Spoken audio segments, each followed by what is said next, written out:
following is a repeat show that was previously broadcast on Unity FM. For more information, please visit www.unityfm.net. I'm not doing this for creed, class, race, style, fashion, taste, LFC, you or me, or the heinous calumny of high treason, or any other particularly superficial sectarian reason. I'm not doing this so people like me. I'm not doing this so people think I'm hip or that I'm particularly devout. Ask me what I think about what people think, and I'll tell you without a doubt in good clear English. Now, even though I know there's a lot of ignorance out there around and about, of which I'm sure you're also aware, but I really don't care. So there, I'm doing this for Allah. Just for Allah. Allah only. Allah only. Assalamu alaikum, you're listening to Unity FM on 93.5. My name is Nasser Mahmood and this is the weekly review show. And with me, as ever, I have my co-presenter Umar Davis. Assalamu alaikum, Umar. Welcome, salam. How are you? Excellent. Very well. How's your week been? Busy, funny enough. Busy. Yeah. A lot of it indoors. You know, our British weather sort of. Have you been keeping to your training regime and your diet? Things have been very good on that front. Absolutely, very, very good. Because I know that Sister Zala is in the studio and she's been passing around some bars of chocolates. So, Assalamu alaikum, Sister Zala. Alaikum salam. How are you? I'm very happy because I just had half a bar of chocolate. Okay. Did you manage to tempt Brother Umar Davis with that chocolate? Because you know he's on a very strict diet. All right. What diet is that then? You're not aware of it. No. So that means you have passed it. No. I'm fairly resolute at the moment. I'm doing the best I've done for a good while. Okay. Now we also have Brother Ajmal Hussain, who is the researcher from Birmingham University and London School of Economics. That's right. Yes. And also we've done some work with the Runnymede Trust. That's right. Yeah, I was here last week actually. That's right. Just want to make the listeners, aware of some of your background. Now, today we also have a special guest, and the special guest is Shalima Lit, aka Tahir. Assalamu alaikum, Sister Tahir. How are you? Assalamu alaikum. If you come nearer to the mic. Now, you are doing something very, very unique in the community, and this is why you're here today to talk about that. You're actually you're in the process of setting up a madrasa for special needs children? Yes, that's correct. This is the first one that I've heard of, unless the listeners ring up and tell us that there are other ones. Are you aware of this, Sister Zala? This is the first one. It's the first time I've ever heard of it, yeah. So. Because I know you worked for many years with the NHS and special needs children to do with their language skills. Well, it was acquisition of language, but it could be their feeding as well, and other things. So rarely speech, because obviously you need to concentrate mainly on their language. When there's a major deficit in learning, it's the language you focus on, not so much the quality of the speech. That's the last thing. Okay. Now, Sister Tahir, you are working with an established school in Mitchells called Albir, and they've given you the facilities to do your program? Yes. Can you tell me a little bit about how that came about? How did you manage to persuade them there's a need? Well, basically I started setting up a Facebook page, and obviously through word of mouth told people about special madrasahs. I myself have a son who has special needs, and could see that whenever he went to a madrasah, he found it difficult to sit down, and the teachers would find it very difficult to have him sitting down. So unfortunately I had to pull him out. And also I ended up running my own madrasahs and seeing that there were a lot of special needs children, and it made it really difficult for the teachers to teach because they didn't have the training or the adequate training. So years down the line, eventually I thought, you know what, why not just put together a special needs madrasa? And you know, praise be to God, the head teacher learnt about it. I set up a meeting, and I met the other brothers that are involved there, and they were like, yeah, we really want to support you with this. So for me it's great because we're accessing a location that has already, you know, been Ofsted inspected, etc. And we can provide a service that everyone should be entitled to, you know. This is excellent. This is something that we should have had a long time ago. It's quite groundbreaking, isn't it? It is. There's somebody in my family who she has special needs, and actually the teacher that she goes to learn Quran is fantastic with her. She's so patient with her, because I think we have to remember that where Allah has put a deficit, He also balances it out with a different skill. So sometimes you might find children with special needs, although they might not be able to vocalise what they want, they may be gifted visually, or they might have an excellent memory. I mean, it just varies, because I think that the term special needs, if you agree with me, sister, is quite a wide net to cast, and under that it can be a learning difficulty, or it could be something like a stammer.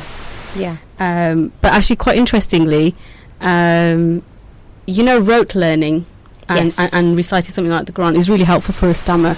But if a more of it is breathing down your neck and shouting and pulling your ears and your nose, that's not helpful. But actually reciting something melodic and doing it by rote is very helpful for something like a stammer. And this is the thing that I've definitely learned. I mean, my qualification is I'm an early years practitioner. So I was able to obviously use my experience, combine it with qualification and understand these children to another level. I mean, a lot of people see them and think they're rude, they're misbehaved. In fact, no, they're not. Their memorizing capability is superb. They are so loving, it is unbelievable. But no matter how many times I tell my son, don't interrupt my conversation, he will do it. And it's not because he's rude, it's just genuinely he just forgets, and that is just him. But by the same token, as I'm illustrating beautifully here, is that people without special needs can butt in and interrupt and have bad manners and all of that. So I do think we have to be careful when we're labelling people as well, because people who haven't got the label learning disability probably have as many traits as those that do. Well, the reason I termed it special madrasahs is because I understand that there are children with behavioural difficulties, and the special madrasahs, I didn't want to just put it into autistic children or dyspraxia, anything. I thought, okay, there's children who need that extra support, and what I've done is I've created a model. So the traditional approach wouldn't work with a special needs child, so they can't sit down for 2 hours. No. So what we've done is we've applied smaller groups, and we've made the activities varied, so that you're using different parts of the brain. So the teacher would probably spend 20 minutes doing hifzing with them, and then would do a get-up activity, maybe where we role play and look at adab, your manners, and how to have anger management, and obedience to parents, because these are relative to these children. So this is why I did use a broad term. Yes, you can't. It is difficult, and I understand that I'm not going to be perfect in this, but the mothers have been so supportive, and just the fact that there's going to be somewhere for the children to go, alhamdulillah, has just got the ball rolling. So I just wanted to bring Ajmal in on there. Ajmal, you wanted to make a comment? Yeah, I just wanted to build on what Ghazala's already spoke about, the kind of broad category of special education needs, and how it is that you define special education needs, and how you then kind of intervened and picked out there was a need here, and why that isn't the case in kind of traditional or conventional nurseries or whatever. That's something which listeners might be interested in knowing, in terms of what kind of things to look out for. When you go to a traditional madrasah, obviously at the moment most madrasahs are not Ofsted regulated, which means that CRB checks and things like this don't necessarily apply. You've got teachers teaching your children who are just qualified and they've memorised Quran, so they don't have child behaviour management, or they haven't had that training. So as a parent, you're choosing to send your children to madrasahs where there's only one maybe objective, which is for them to memorise Quran, or to read through the Quran. I think with different communities, Pakistani communities is just to do your sabak and just to read along. Somali communities, mashallah, they're memorizing, that they push that. So for me, there is a big difference. And like I said, my qualification and experience, even me going to a madrasa as a child, I put all that together, looked at the fact that this wasn't going to be able to, my son couldn't go to a place like this and develop this. So when I've spoken to people, they've also echoed that it's a need. I think there's definitely a need, because I think we have to be careful we're not excluding children because we don't know how to deal, in inverted commas, with them. And I think there can be stigma attached, or there can just be a misunderstanding of how these children are perceived in public. But I think, I don't want to get started on the whole Ofsted thing, so I'm only here for the first half of the show. But I think we do have to be careful, because the way we were taught Quran was not in a good way. But I still remember it, and it still came in use to me. And I think I don't judge a good teacher on whether they've been through some training with Ofsted or not. It's in their passion and it's in the understanding of children, because I bet there's 1,000 books on behaviour management and child psychology and all that malarkey and yada yada yada yada. But I have worked in schools where some Islamic schools, even, where when they know they're going to be Ofsteded, miraculously there's toilet rolls in the toilets, and the rest of the year there isn't. So don't get me started on Ofsted, because it's a bit of a, I think if you're going to have announced Ofsted inspections, I think one thing to bear in mind is that when Sister Ghazala starts, she needs 2 halves of the show.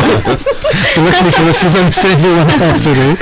Alhamdulillah, I just wanted to touch on something all of you mentioned, particularly Tahir and Sister Ghazala, about the imams and how they deal with children. And you mentioned CRB, and these things are sort of really high profile.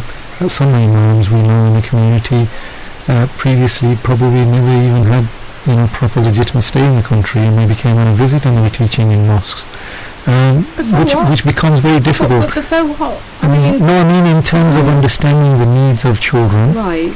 Because they're coming from a different society, different language, different society. And the question I wanted to ask on Tahir is, a lot of the times my experience is that when I've gone into a mosque, children with slight difficulties, maybe personality disorders, they are seen as troublemakers and normally get a beating, And we've seen this, highlighted all time and time again. And we must mention here that the Prophet ﷺ never hit a woman or a child. And so I'd just like to know what's being done to actually train imams, or try to make them understand the needs of these kind of children within their midst. I know that they are sort of overwhelmed sometimes. We want 20 or 30 kids to a class in schools, but sometimes they have to deal with 50, 60 kids, You're challenging a culture, and what Special Madrasahs is doing, and what I do as a practitioner, is I also offer child behaviour management. For me, being a Muslim, what I say is, if you've got an imam teaching a child, then we have to go, if you want the child to respect you, you're giving them respect. We have to be the role models. And of course our role model was Prophet Muhammad, peace be upon him. So regardless of, where you're coming from with your cultural background, this is about showing the children how to be as Muslims and raising them. And this is why I said that as Special Madrasahs, we look at anger management, we look at obedience to the parents, and the fact that we're preparing our children to be ambassadors, of the community when they go out there. For me, the madrasa doesn't really address this. They teach them Quran, and that's it. When they get to the age of 16, for me personally, I'm Pakistani, and I went to madrasa, but I didn't know you have to pray 5 times a day. How absurd is that? Up until a good 10 years ago when I embarked on it. And why? Because we didn't look at the history or the Islamic study side of things. There was just a focus on learning Quran. So my point is you're challenging a culture, and if madrasas are prepared to give their teachers training to help them understand that they're being role models, then it's about changing what's going on in there. No, you don't have to discipline the children by beating them or with the good old stick. If I can just bring Umar. But don't we need to invest in these special needs children, aren't they? You need to have a smaller groups or smaller units, like 4 or 5s or 6s or something like that, and then give them more attention, and not having a larger group, don't have groups of 10 plus or whatever. That's how special madrasas work. That's the expertise groups. Then, and that's obviously the investment socially, and giving us that social identity. We tend always to leave everybody else pay for all our social needs, social needs. They provide everything else. We don't understand that. We don't really not addressing that fully yet. I'm not sure that we're going to have everything provided for us with the new administration's cuts and the economy, going downhill. So maybe the time is to look at funding these kind of projects, ourselves. Sorry, Mrs. Exola, you've got your hand up there. I have, yeah. You used to be a teacher at one time, I remember. Very long time ago. No, it's just a vicious rumour. I want to have a pop at parents because I think I haven't done it for a while, number one. And number two, the point is you can't send your child to a madrasa and feel that you've discharged your responsibility. I was having this discussion last week with Professor Roy Paget, and should we just plug our show? It's been known to happen. It's been known to happen on my show before. Please go ahead. It's coming, inshallah, on the Spotlight show, which Ajmal and myself will be doing on Friday, 5 to 6. And we were talking about, and this is an Islamic concept, about parents being the primary educators. And sending your child to a madrasa and paying you $250 a week or whatever, or I'm sure it's much more than that now. I went to madrasa a long time ago. It's not actually enough. It comes down to the parents. It comes down to the parents as well to check that the quality is okay, or to find a good teacher. It's not enough to basically put your kids in. And it's the same. Don't get me started on Islamic schools, but it's the same there as well. Your responsibility isn't discharged. Yes, it's much better than having your kids sit in front of the TV, but at the same time, we, as parents, ultimately the responsibility is is parents. But we can't say, teachers in school, they must be giving our kids moral guidance and all this and that, and so must the madrasa. Actually, it comes from the parents first. If I can just, in a minute, I'll get on Tahir. But Ajman, you wanted to say something? Yeah, I mean, just like what Brother Omar touched on as well, we seem to be looking back at the ways we were taught and looking at it in a kind of critical light. But in some ways, isn't this kind of development just reflective of our kind of advancement, being second, third generation? We've got different influences. We know a little bit more than our parents' generation who came here, and they set up mosques, etc., and gave us the kind of best learning they could, given the kind of constraints they were living in, and so in a way this is probably just a natural progression, and we should celebrate it, not necessarily look back and think that the way it was done was quite negative or whatever. That was a situation we were in, and I'm sure in another generation's time it will be better than that we're doing it today as well. So in that sense, we should probably just celebrate that it's a move on, really, rather than... Let's hope those people accept your disclaimer, because they'll be waiting outside for you. Okay. No, actually, we shouldn't be afraid to look at ourselves. No, we shouldn't. And question and, come to some positive conclusions. Because when you don't question, that's when you end up in blind alleys and cul-de-sacs. Just another sort of catch on this is that a lot of people are looking at Islam and coming towards Islam because of the good in Islam. Mm-hmm. I done that myself. I remember that in 1959, there we go, and we came here and we lived in an Asian house for 6 weeks. Myself and my mother and father and my grandmother, and I think there was about something like 9 of us in one room. And in the room, I remember that the people might have been Polish because they were white or Irish. Remember, I was only just 7. And, that was common. Very, very absolutely common to have all these people in one house in the unit. And it was a detail to what your children are doing. And I think right now, the parents put a lot of detail in other aspects of education. That's why, again, if you find the Asian Pakistani people doing very well in third level education. So it's just where your attention is. It's just where you're looking. It's just where we need to adjust and pick up that we have a need here now in this area specifically. If I can let Sister Antaya come back on this. I guess just rounding it up, I'm covered from head to toe. And people usually prejudge me when they see my face covered and whatever. And Islam it's got little to do with the way that I'm dressed, yeah?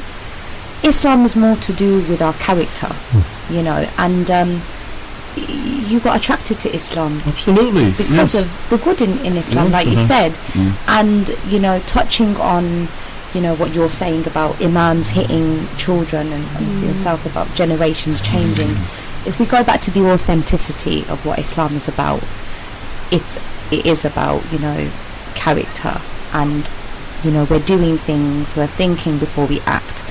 I've taken that and raised that with the teachers that I'm training.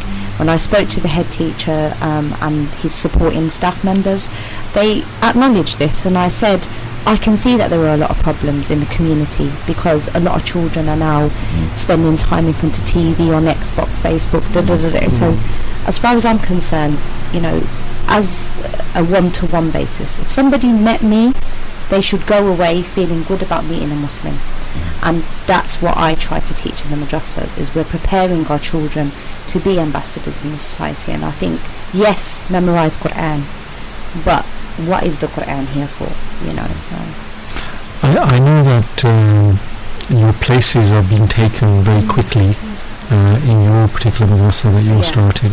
When does it actually go live? The 23rd. 23rd of this month? Yeah, so we've got 2 spaces left. Okay. Potentially we've got 2 spaces left, mashallah. And majority of the children do have autism. We've got one child with dyspraxia, another one who's just a little bit, has a few behavioural problems. So yeah, there's room for more. I'd love some feedback from parents. We acknowledge that autistic children and other children with special needs, they need routine, they need smaller groups, like you said, and they need patience.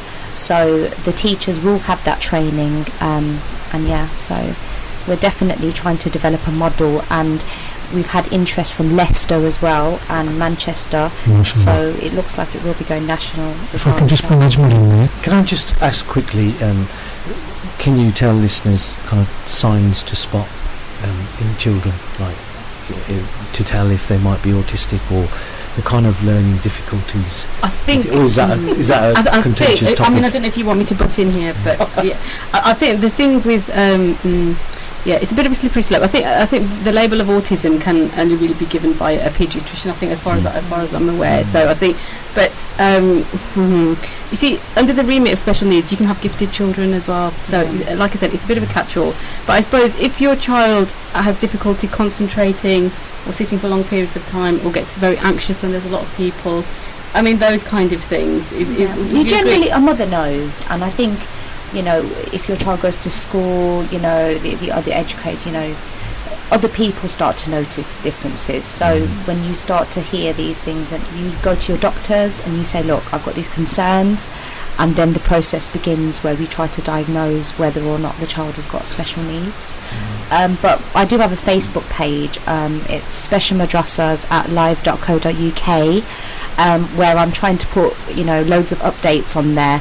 So if anybody wants to contact me, and get maybe some madrasa training for their staff or support, we're setting up a mothers support group.